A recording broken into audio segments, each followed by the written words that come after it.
Well, today I'm so proud to talk about the introduction by private members bill, the Environmental Restoration Incentive Act. One of the consequences of the economic catastrophe in the energy sector over the last 5 years has been an increase in orphan wells by 300% since 2015. And, you know, it isn't a case of negligence or of evasion or of intent by small and medium producers. It is just a very stark reality and byproduct of the serious challenges and the precarious economic positions that they face. The bill I've introduced is not a perfect remedy to this really complex, multi-pronged problem that will require action and commitment from provincial governments and anything the federal government can do. But it at least is a first step to enable those at-risk small companies the ability to raise capital in order to complete reclamation that they just can't do right now. The bill, if it is supported, will ensure further measures that can be taken in the future. And a main point is to protect taxpayers because as of now, in our provinces and right across the country, the estimates for potential clean costs are between $30 and $70 billion. I know that we're all concerned about stewarding the environment, about giving opportunities for oil and gas workers to get back into their jobs immediately, but also to protect taxpayers. So I'm so happy to have the support of so many Conservative colleagues, but also to be joined here today by a colleague from Ontario, a brand new colleague, Eric Malillo, and congratulations. I know we all jumped for joy that day.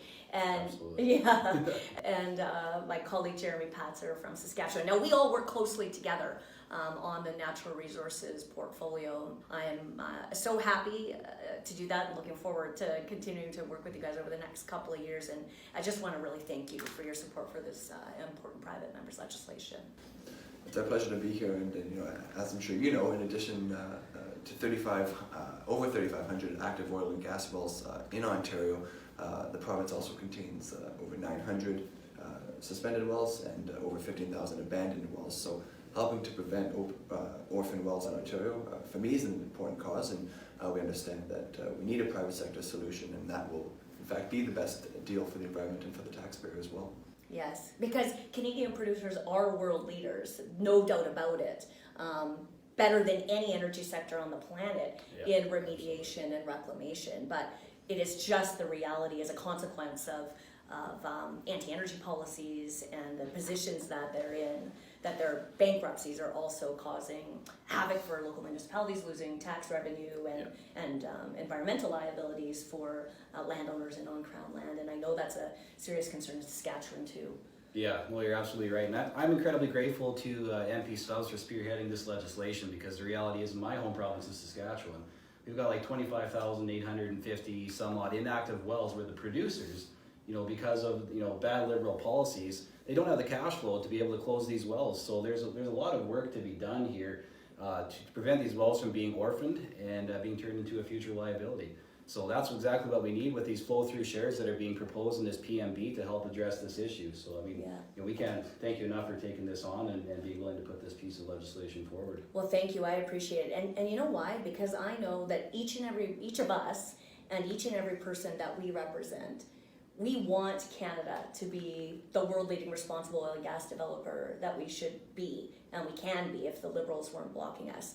But we also know and want Canada to be a world leader in environmental reclamation, remediation, and closure, as we are. But I guess that politicians could sit around and debate, you know, woulda, coulda, shoulda, and point fingers and try to find blame.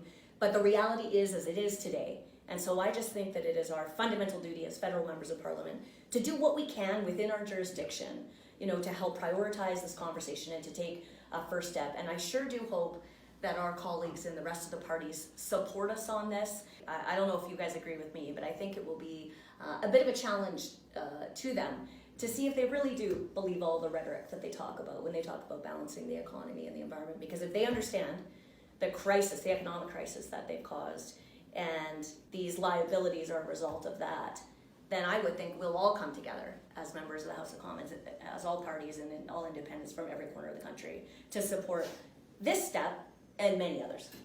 Thank you guys. Thanks for your support. Absolutely, Shannon. It's an honor and a privilege to be able to do so. Thank you for your hard work. Thank you.